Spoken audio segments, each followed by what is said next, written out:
నమస్తే అన్న. నమస్తే నమస్తే మీ బ్రదర్. పేరు? నా పేరు భిక్షపతి బ్రదర్. ఏం చేస్తుంటారన్నా? మేము డిగ్రీ కంప్లీట్ చేసినాం. మామూలుగా వ్యవసాయము ఇది రియల్ ఎస్టేట్ అది. ఓకే. ఎట్లా అంటే వ్యవసాయం అంటే ఏం పంట వేసారన్నా? వరి, టమాటో, అలా కూరగాయలు ఆ సీజన్ పట్టేసినాం. ఎట్లా పండిందన్న వరి పంట? నష్టపోయారు రైతులు అని చెప్పేసి అంటారు. వరి పంటలు ఈసారి పోయినసారి కంటే ఈసారి బాగలేదు. సో ఇంకోటి ఏంటంటే ఈ కరెంట్ ప్రాబ్లం గిట్ట ఈ గవర్నమెంట్ వచ్చినా కొంత కరెంట్ ప్రాబ్లం ఉంది. కరెంట్ ప్రాబ్లం ఉంది. కానీ 24 hours కరెంట్ ఇవ్వకపోతే ఉద్యోగాలకి తొలగిస్తారు. వాళ్ళు మాటలకే పరిమితం అంతే తప్పితే చేసేలా రేవంత్ రెడ్డి గారు చెప్పింది ఏంటంటే మాటలేమో కోటలు దాటుతున్నాయి, చేసేలేమో గడప దాటుతలేవు.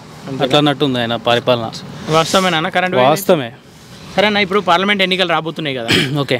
పార్లమెంట్ ఎన్నికల్లో కంటే ముందు మొన్న అసెంబ్లీ ఎన్నికలు అయిపోయినాయి ఆల్రెడీ. ఎట్లా అనిపిస్తుంది అన్న? కొత్త ప్రభుత్వము గత ప్రభుత్వానికి పోల్చుకుంటే యువతకి ఏమైనా మేలు జరుగుతుంది ఈ ప్రభుత్వం? ఏం మేలు? గత ప్రభుత్వం కంటే ఇంకా వరస్ట్ పాలన వీళ్ళు చేస్తున్నారు. ఎందుకంటే ఆచరణ సాధ్యంగా హామీలు అడ్డగోలు హామీలు ఇచ్చి రేవంత్ రెడ్డి గారు ఏదో పబ్బంగా అడుక్కోవడానికి ప్రయత్నం చేస్తుండు. మొన్నటిదాకా ఏమన్నాడంటే ఏది మన రైతు రుణమాఫీ డిసెంబర్ 9 కల్లా చేస్తాను, మీరు తెచ్చుకోండి, ఎంబడే పోయి 2 లక్షలు తెచ్చుకోండి అని చెప్పిండు. డిసెంబర్ 9 పోయింది, ఆయన వచ్చి 4 నెలలకు కాలాన్ని గడిచిపోతుంది. ఇప్పుడు పార్లమెంట్ ఎలక్షన్ల ఓట్లు ఎట్లైనా రాబట్టాలని చెప్పేసి ఏం చేస్తున్నా అంటే ఆగస్టు 15 లోపల నేను రుణమాఫీ చేస్తా, మీరైతే ఓట్లు అయితే వేయండి, గెలిపియండి అని చెప్తున్నాడు. అదంతా ఢిల్లీ మాటలు.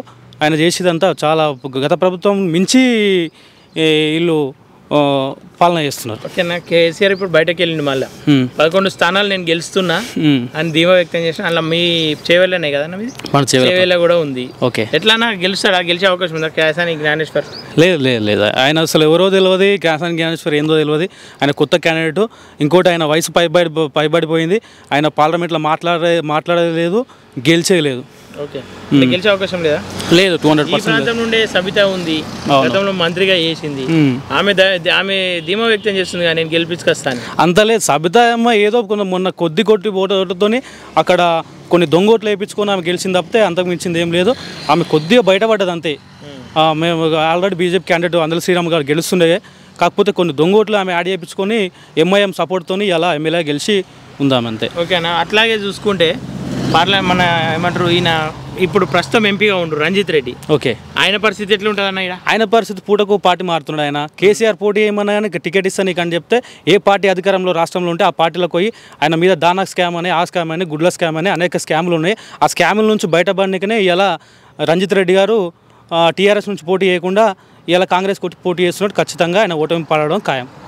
గెలుస్తా అని చెప్పి లేదు, ఆయన గెలడానికి అవకాశమే లేదు. 14 సీట్లు నన్ను గెలిపిస్తే రాష్ట్రానికి నిధులు తీసుకొస్తా, అభివృద్ధి చేస్తా అంటారు రేవంత్ రెడ్డి. ఏం చేసిండు? ఏం నిధులు తీసుకొస్తారు?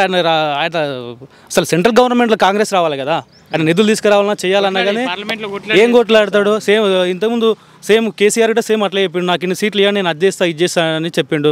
కేంద్రం నుంచి ఆయన తీసుకొచ్చింది లేదు, చేసింది లేదు. రేవంత్ రెడ్డి గారికి అంతే.